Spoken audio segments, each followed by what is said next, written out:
Welcome back to Lifetime Cash Flow Through Real Estate Investing. I'm Rod Khalifa, and I am thrilled that you're here.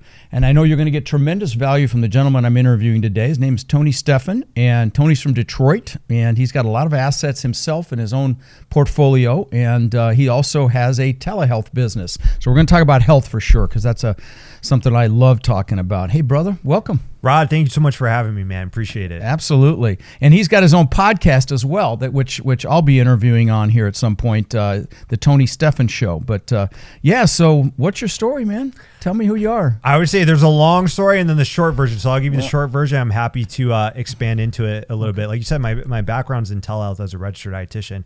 I actually got started in an interesting way. So I was 14 years old. My mother had left home. She was battling with a drug addiction. So my father sat me down. We were months behind on our mortgage, going to file Chapter 7 bankruptcy. We were going to lose our home. We were on food stamps, so we were in financial struggle. He taught me, though, as a young man going through, a lot of adversity, a lot of struggle, a lot of pain. He taught me fitness as an outlet. I don't know if you ever remember those old school Joe Weider weight benches. Sure. Yeah. Because I can tell you're in shape, So I know you. You see my gym downstairs? Oh, I was definitely admiring it. All right. It was beautiful. Yeah. But he taught me fitness as an outlet, and as an outlet to deal with adversity, pain, struggle. Stress. Yeah. Stress management is the ceiling to our potential in life, right? And I loved it so much. I said, wow, I want to dedicate my life to help other people who are going through stress, adversity. So became a certified personal trainer at age 18, went to school, became a registered dietitian, and started off working in the health clubs, helping clients, all those great things. I felt a bigger call to help more people. So at 26, I emptied my savings account, charged up my credit card, hired a mentor actually out in California. So flew out there to learn how to build a business online. Instead of just seeing people one-to-one, face-to-face in an office, built an online telehealth business as a registered dietitian. And that was the start. It was a struggle at first, like most new businesses. We emptied everything we had. We put, money on credit cards.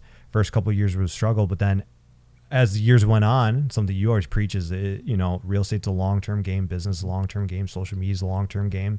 I was blessed to say it took off. We had thousands of customers, 21 different countries. And then that became the seed capital we used to start to invest in real estate. Wow. You have thousands of customers in your telehealth business. Yeah, 21 different countries. That's amazing. Yeah. So talk about your real estate journey. So we're going to go back to the telehealth. 100%. But this is a real estate show, so we should definitely spend some time there. Absolutely. Yeah, business is not an avoidance of problems. It's new levels, new devils. And we always say you start off with like first world problems, right? Like how do I make money? How do I get a customer? How do I get my first rental property? For me, it was after a while, our business was doing a lot of revenue, right? It's telehealth, so I don't have many write-offs. Everything's online. I have a computer. You pay a lot of taxes. You pay a lot of taxes. By the way, let me interject something here. The key in life is to have better quality problems. Agreed. Like right now, I need more coaches. Yeah. That's a quality problem. Agreed. So, right. So please continue. No, I agree. I think freedom is choosing the problems you want to solve. Yeah. Right. I remember, I think it was 2019, we wrote a $400,000 check to the IRS. And Rod, I said, never again. Wow. Yeah. And That's so funny. I had the same exact thing happen to me about you when I was about that age. It was $500,000, but who's counting? But yeah. Okay. Yeah. And I started researching like, okay, how do you, because I always heard the wealthy don't pay taxes. Well, how do the wealthy not pay taxes, right?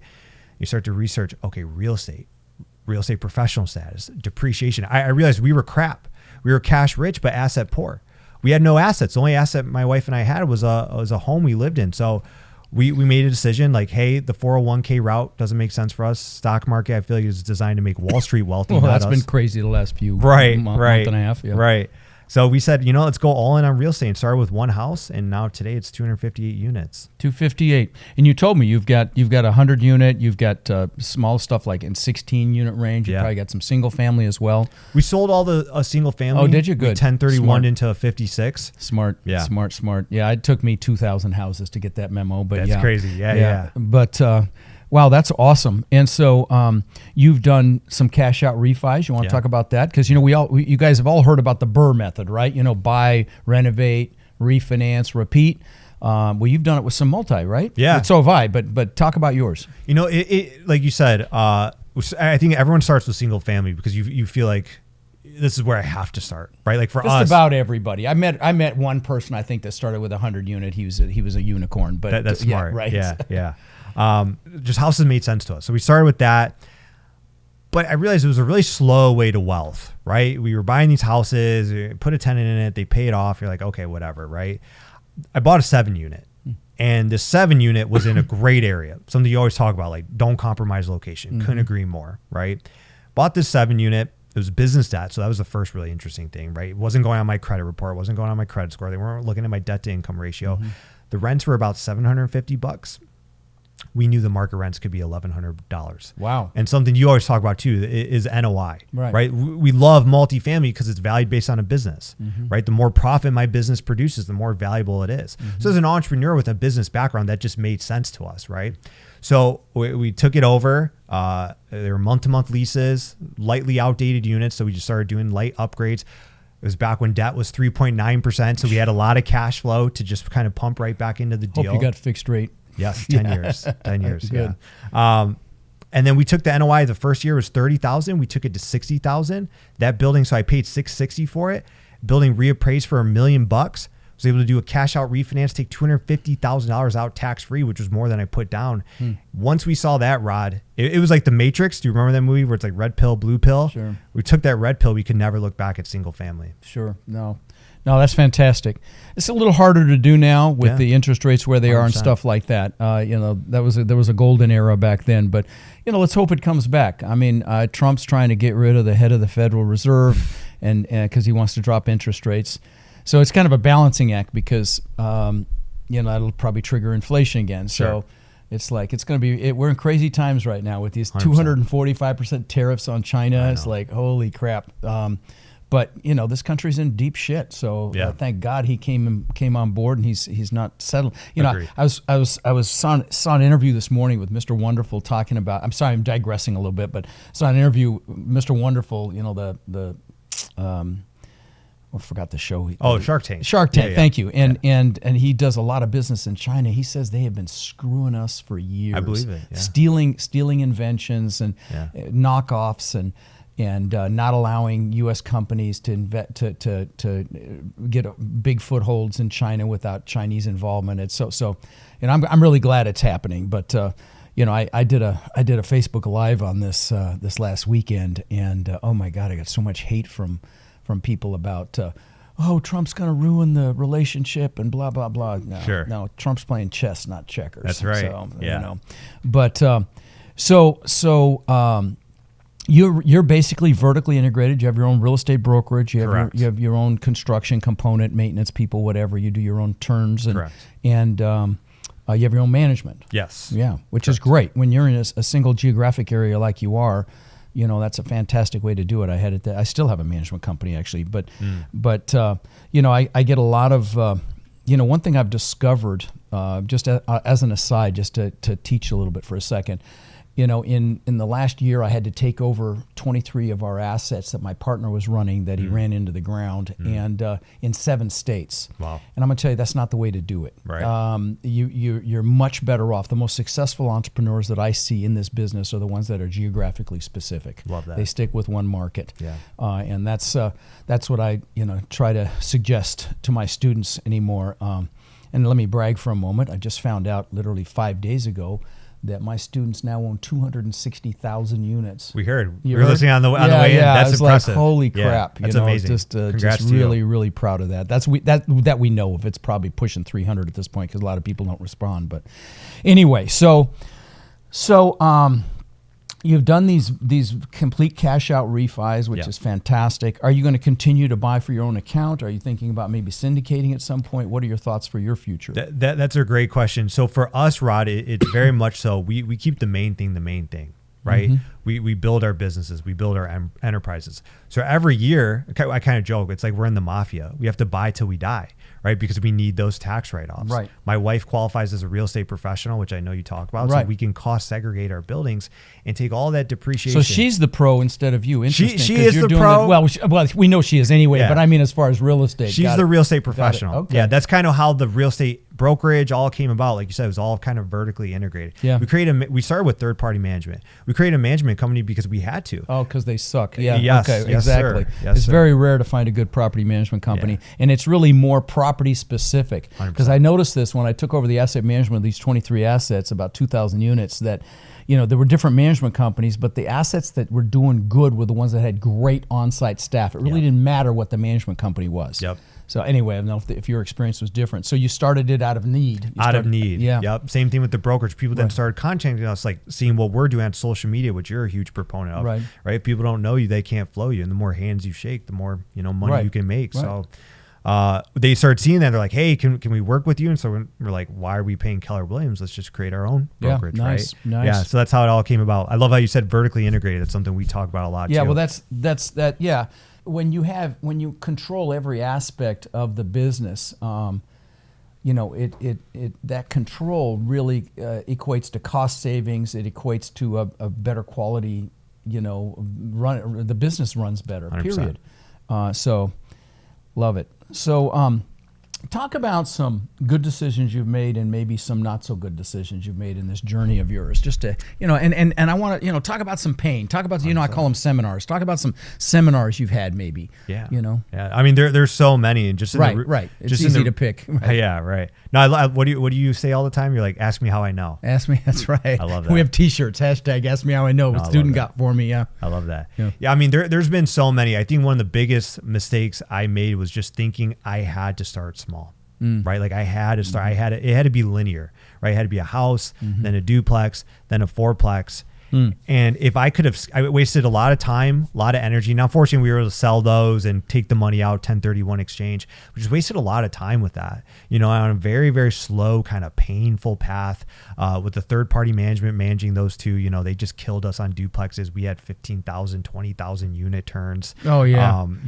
Yeah, by the way, I'm really glad you said that. Yeah. Guys, when you, sorry to interrupt, but this is an important teaching point.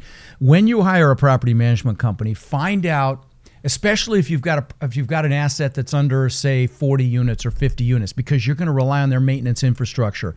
And maintenance is a huge profit center for management companies. They'll hire some kid at $15-16 an hour and bill them out at 75.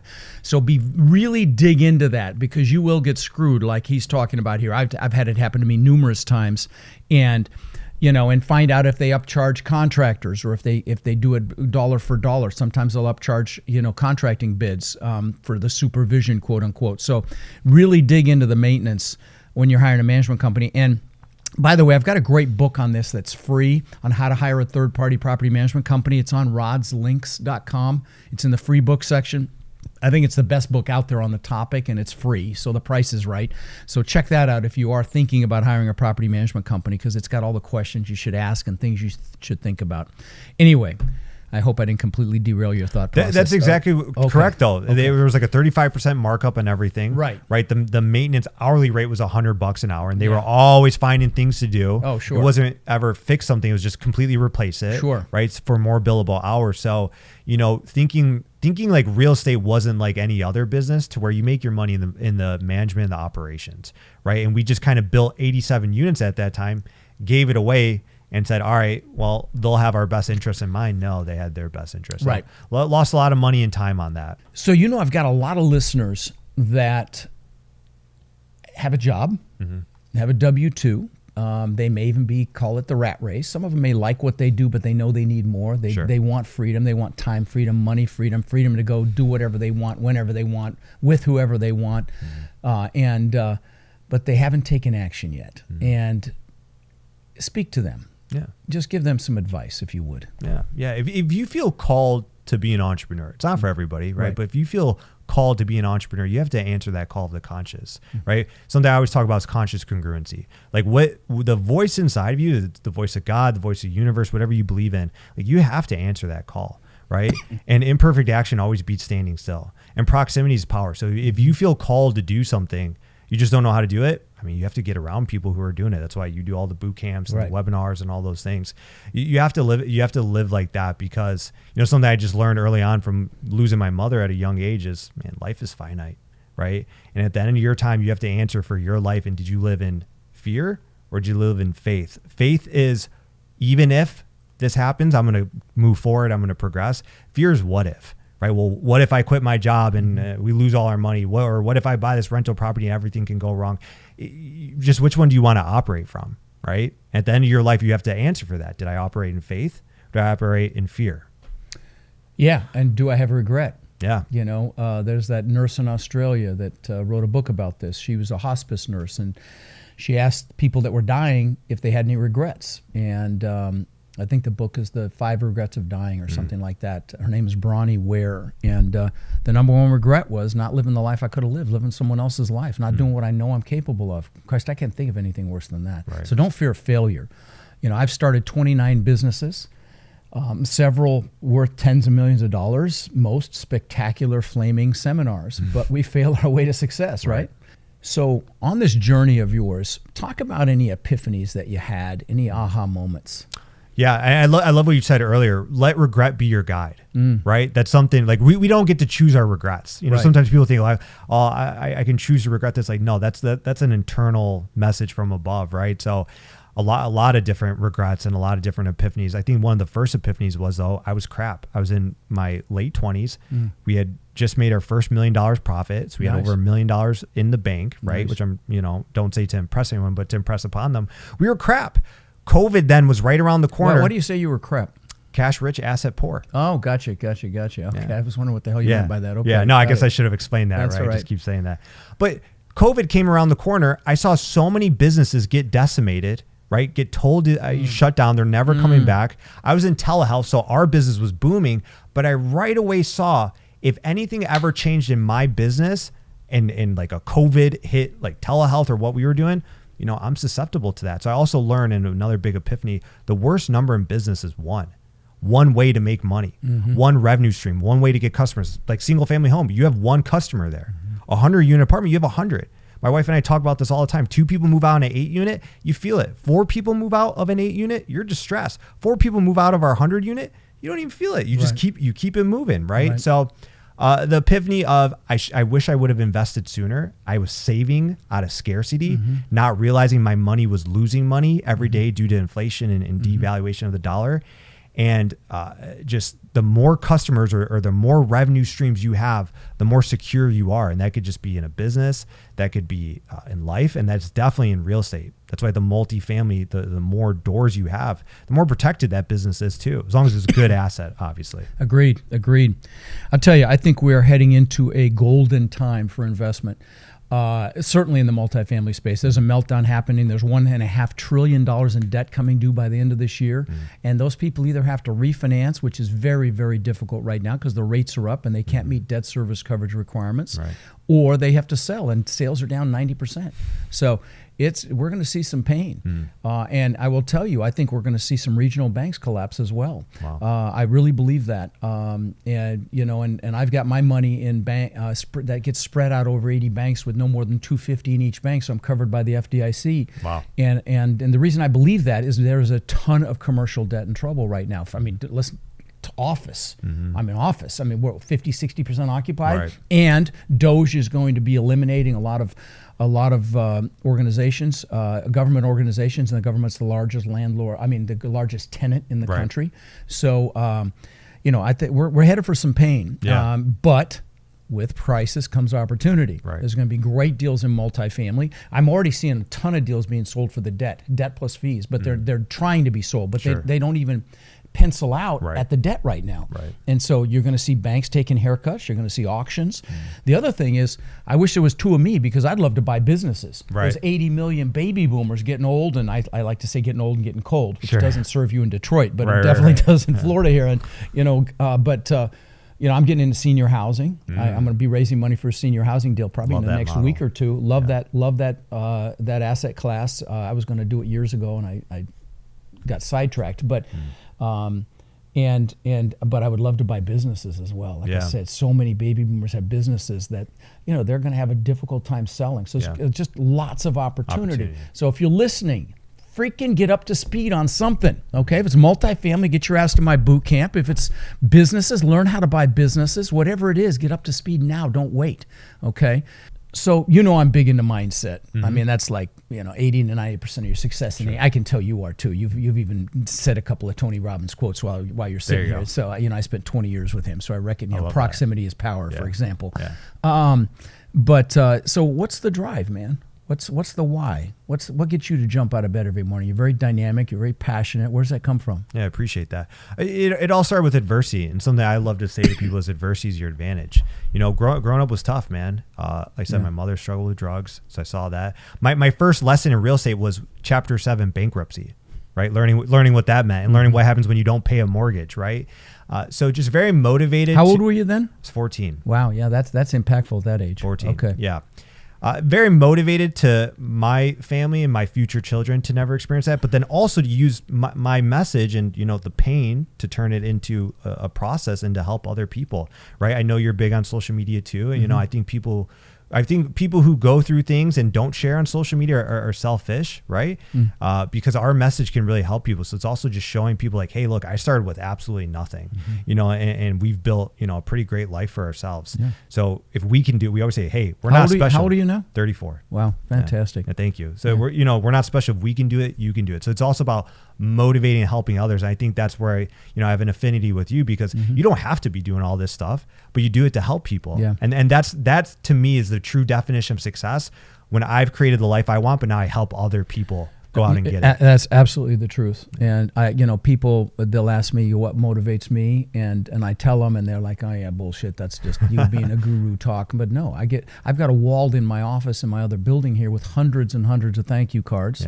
Yeah. The thing I was just bragging about was my student success. I mean, that truly gives me joy. Love it. So, it's not hyperbole. I mean, I've had all this stuff, the Lamborghinis and the Rolls and all this stupid shit I thought was important. Yeah. I'm past all that now. Yeah. But so let's talk about health, okay? Because that's really your baseline, and I'm like I was just telling you, I did NAD plus for 3 hours yesterday with an IV, and I slept really really good last night. Yeah. It was the sleep was fantastic. Yeah. I was just drinking my methylene blue, and I take more supplements than you've ever seen. Maybe not you, but sure. Damn near anybody else. Yeah, but so in your dietitian related conversations, is there a particular diet that you like? Okay, well, let's talk about it. Well, it's just like investing, right? In fact, hold on guys, you may not think this is freaking important, but if you've got children, you've got a W-2 job, and you want to do a side hustle, do you think energy is important? Do you think having enough energy to freaking come home from 8 or 9 hours of work, be there present for your kids, and then spend time on your side hustle requires energy? You better freaking believe it. So this may be more important than any of the other conversations I've had in a long time. So listen up. All right, I wanted to pre-frame it. No, I love that, and I agree. Okay. Hey, $30 million can't buy you 30 more minutes on God's green earth. That's true too, right? So, what is wealth without health? Right. The best diet rod is the one you can stick to and the one you enjoy. Same thing with investing, right? Like the best investing strategy is the one you can stick to and one you can enjoy. And the one of the biggest epiphanies I had as a registered dietitian is you can't separate the physiology from the psychology.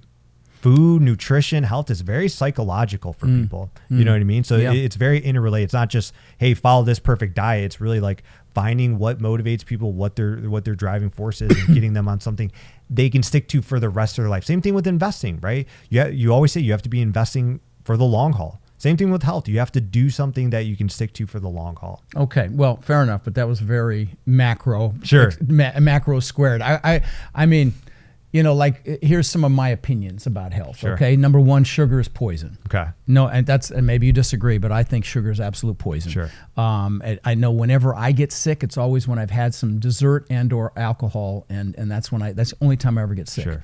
I think carbs aren't good. I think anytime I've done the ketogenic thing, I feel better. I lose weight. My cognitive function improves. Sure. My ex, who's my best friend, Tiffy, has done that carnivore diet thing, and her blood work has gotten perfect. Sure. I mean, but it's hard to stick with that. Just meat and eggs and cheese and all that. But is there like a program that you teach more than another? Sure. I mean, I'd love your opinions. If you Yeah. disagree with anything I just said, I'd love to hear it. No, I mean, you're saying things that are on a high level very true. You know, like Okay. like sugar's an organic compound, like naturally there, and there's different types of sugar. Well, like, of course. right. Oh, gotcha. You know what I I mean? agree with you on that. Okay.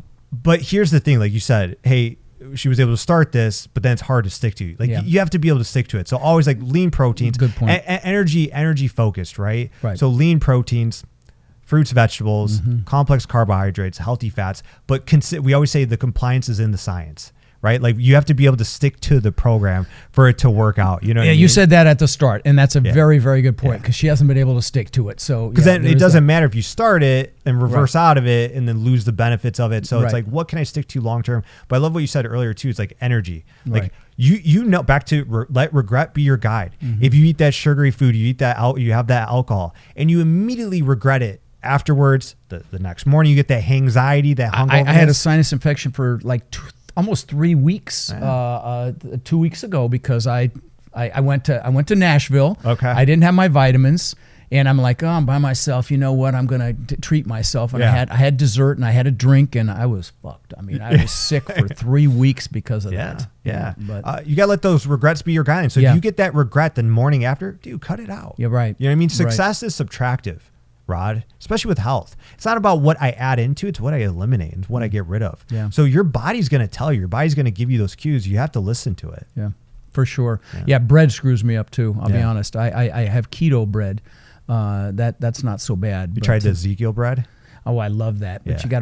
you gotta keep it frozen, Frozen, and yeah, all yeah, that yeah. stuff, and it's Yeah. real dense. Yeah. I should get back to that. You know, Yeah. Tiffy just bought some more of that stuff. I bought her a toaster the other day for that, just for Yeah. that very reason. Yeah. In that coaching that you do with the telehealth stuff, I'm sure you do like a dive into what they're doing, Yeah. and what they want, and you know what their outcome, what they believe their outcome is, whether it's weight loss, whether it's energy, whatever it is, and then you discover what they like and you figure out what the best plan for them is. Is that the plan? 100%. Yeah. It's all individualized. Right. You know what I mean? And especially as registered dietitians, we're able to look at lab work too. This is a medical credential. Okay. Right. So you let the physiology kind of be a guideline, right? It's kind of like looking at a pro forma Right. for the human body though, right?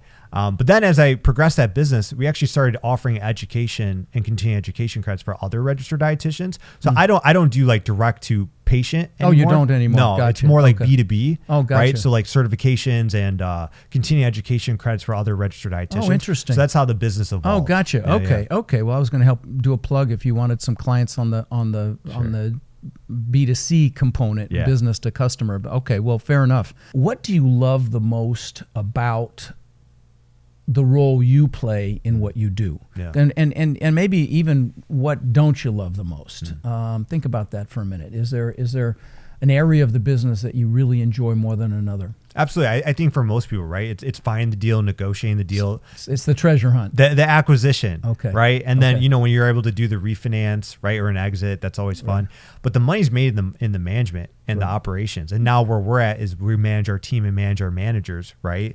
But that's the hard part. I don't know if you've ever felt that way. Like leading people is tough. Managing people is tough. Oh, sure. You know what I mean? Every business is nothing but people and systems. You've got to hire the right people and you've got to have the right systems, especially the property management business. 100%. Yeah. So just really building that from the ground up, that's where we took a lot of lessons, because it started with just my wife was the manager. Wow. She was doing it, managing 87 units. But then as we've expanded, like you said, those protocols and processes, we had to create all that from scratch. Yeah. You know what I mean? Like here's what to do if a tenant wants a refund on an overpayment. Here's what to do when they want to break their lease early. So that's the least fun part about owning real estate, but that's where all the money is made. Yeah, Right. yeah, no, I mean, I'm surprised you didn't get burned out. She's sitting over here. You guys can't see her out of that Yeah, picture yeah. here, but because that I've had lots of property managers burn out because Totally. you don't get a phone call when somebody's happy, Right. right, and Right. so there's a lot of negativity.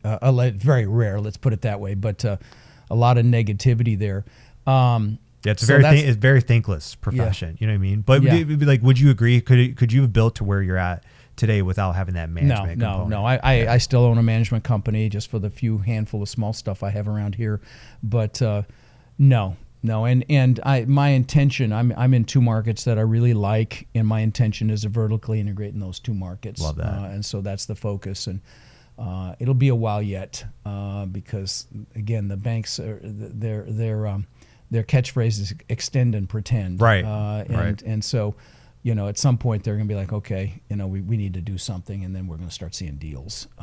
That's why I was curious your take on that, because we've heard that for a while, like this. Oh yeah, I've been talking about it for 3 years. I thought COVID was going to do it, right. But my kids love to tell me, "You're tired of being wrong." Yeah. But it's for sure now. There's no question. I mean, we got.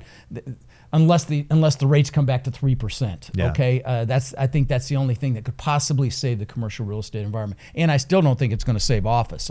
People like to work at home now. Zoom has changed everything, and so there's going to be a reckoning in the commercial real estate space, no questioning. And from a macroeconomic standpoint, unless these tariffs really impact our national debt and really turn things around, I think it's going to take time. And I think if we're not already in a recession, we're going to be in one. Yeah. And I think it's inevitable. And, I don't know if you're aware of this, but I had somebody sit in that chair and tell me that 80% of the currency in circulation was created in the last 4 years. Yeah. It's crazy. And we wonder why there's inflation. Right. I mean, hello. Right. So, listen, I got crushed in 08 and 09. I'm not getting crushed this time. I'm ready for it. I've got a lot of cash. I'm ready to go in and buy some assets, and there will be incredible opportunity. And I think there'll be top opportunity to buy every asset class. Stay away from office. That's my 2 cents on that. But everything else is exciting. I love senior housing. I love mobile home parks, self-storage. I wouldn't do student housing either. Student housing I'm worried about because the student demographic is decreasing. Yeah. The baby boomers had the big boom of students, and now that's changing. So I'd be careful with student housing. But the other asset classes, I love industrial flex space. Are you thinking any other asset classes? You're going to stick with residential? We love senior housing too. Yeah. We've made a couple offers on those. Oh, you know have? what Good, I mean? good, Yeah. good. But I love that model. The key is the operator. Yeah. The key is the operator. Yeah. You've got to find somebody that really loves the elderly, has great systems, has great culture for their employees because they're low paid. Yeah. And so you've got to have a great culture. You've got to validate them, praise them, and encourage them, motivate them. And that's, when you've got somebody that's able to do that in a senior housing component, that's the recipe for success. But now I think we're going to do it in a big way. Love that. And figure out a way to scale it and really do some big things. And so I'm very excited about that. And I love the elderly, and I love kids as well, but I have an affinity for the elderly too. So is there a book that you like to gift more than another? I love that. You mentioned Tony Robbins earlier. The Unlimited Power is the one that truly That's the first one I read too. Yeah. Changed my life. So I've gifted that a lot. On the business side, it's Influenced by Robert Cialdini. Have you read that one? I've met Robert. I've spent time with Robert. That one and Persuasion. Because I heard you say pre-frame, so I've identified. Yeah. I mean, those are like fundamental things with sales. Yeah. Right. And I know you're big on helping people syndicate. Like, man, you have to be able to sell the story, right? You have to be able to sell yourself, right? And the pre-frame and like the setting of all that. I mean, that was what. Understanding that book, I always reference Influenced by Robert Cialdini. If you understand those core things, well, there's reciprocity, there's social proof, which huge. You're huge on. You go on your website, it's just video and case study, as we do the same thing too. But if you can like just master those very simple things there, I mean, dude, that's the cornerstone of building a business. We just recently started doing that really pushing it. Because I was like, big deal, But Matt on the team and the other people on the team are like, shit, we need to put more of the what people have accomplished, because it's pretty extraordinary. And that's how people make a decision, right? Right. What is the pack doing? What's everybody doing? What's everyone else doing? Right. And even the what is the I forgot what they call it, the limitation thing, like the velvet rope thing. The scarcity thing is also very powerful. Huge. All those strategies work. I learned a lot of that stuff from Tony. I was on his team for 8 years, and he'd make $20 million in about an hour. From stage. That's crazy. Yeah, he's the best in the world at it. I didn't know you were on his team. That's amazing. Yeah, I was on his team for 8 years, and wow. I've followed him around the planet for 20. And finally, his head of security is like, "Dude, why don't you just jump on the team here, and then you don't have to pay to come anymore and all that." I'd go to his premier event, Date with Destiny. I went every year for 11 years in a row, because every year I'm working on something new. Sure. I want to continue to improve. If you're not improving, you're dying. If you're not growing, you're dying. If you're flatlined, you're dying. Right. And so, I'd be working on my health or my business or my relationships with my kids or my ex at the time, it was a lot of fun. In fact, had I not gotten in a bad car accident, I probably would have been one miking him up on that movie he did, I'm Not Your Guru. Oh, yeah, 'cause that's the kind of stuff I was doing back Oh, then. wow. Yeah. So listening to this episode with you, what would you recommend someone that's listening do immediately to maybe implement some of these strategies? Yeah, just get started, right? Imperfect action beats standing still. You know, I'm a big fan of, like I said, if you could skip the small stuff, the 1s, the 2s, the 3s, the 4s, Yeah. it's great. It's a great place to get started with. Sure. Man, if you could start with a 15, 20, 25 unit, you know what I Even mean? an 8. Even an 8. Yeah. Because it's the multifamily strategy, right? Right. It's the NOI game Right. versus the comparable sale game. Right. I've never had an appraiser ask me on a cash out refinance, what did the neighbor here sell for? What's Right. the neighbor there? It's what's your NOI. So learn the NOI game, right? And something we're a big proponent on is just go drive deals, go walk deals. Like you will learn so much looking at a P&L statement from a deal. You know what I mean? Just really starting to learn, like, oh wow, what is a normal repair and maintenance expense? What is a normal payroll expense? Wow, their landscape is high here. Wow, they're trash and water, utilities, Yeah, right? What happened this month? What's going on? Why is that so high? You know, Bingo. looking for anomalies, things like that. That's the big thing. I've noticed a lot of new multifamily investors. They want to be the podcast junkie or the YouTube junkie, which is great. You got to start there, like a boot camp. Those are great, but it's like sooner or later you got to start just looking at deals. Well, you got to take action. Yep. Okay, massive freaking action. Yeah. I tell you, my most successful students aren't the smartest. They're not the ones with the most money. They're not the ones that live in a big city. They're the ones that just freaking go do it. Yeah. Which is why I spend so much time on mindset, because that's 80 to 90% of it. Yeah. You know, the mechanics is the smallest piece. It's just you 100%. just got to go do it. And I love what you said. Imperfect action always beats standing still. Hell yes, Yeah. no question. So you have any favorite quotes? Yeah, hypothetical is hypocritical, right? Hypothetical is hypocritical. I don't even understand what that means. So like if you say, hey, okay, I want you should invest in real estate, but you don't invest in real estate, or you say, hey, health is important, but you're not healthy. Oh, gotcha. Right? Gotcha. It's what You gotta it's- walk it's- the- you it's gotta not- walk It's the- not what you say; it's what you freaking do. Yes. Okay. yes, Okay. yes. You know, just be about it. And I think that's a big thing too with social media. A lot of people talk about it. Oh, yeah. But who's actually out there doing it? Or they take staged pictures, Yeah, you know, in yeah, front of the vehicles, yeah. and I've seen some real funny shit there. Yeah. But I tell you, as far as social media, I think we live in the greatest time on earth 100%. to create reach.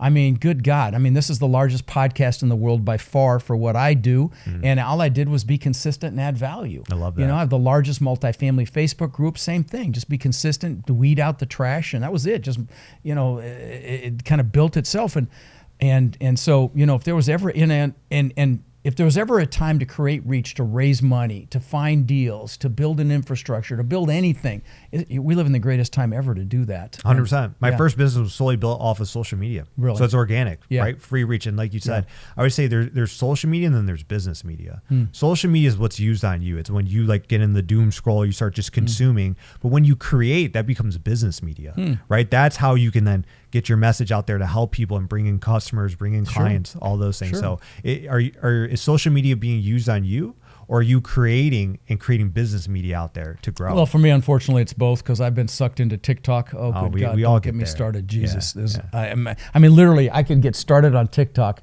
and 5 hours later, I'm like, are you kidding? You're You still just there? sat here watching Yeah. this stupid shit for 5 hours? No, I get it. You know, I used to go on vacation. I used to read a book a day. I'm a very fast. You saw my books downstairs. Yeah. I Oh, got yeah. thousands.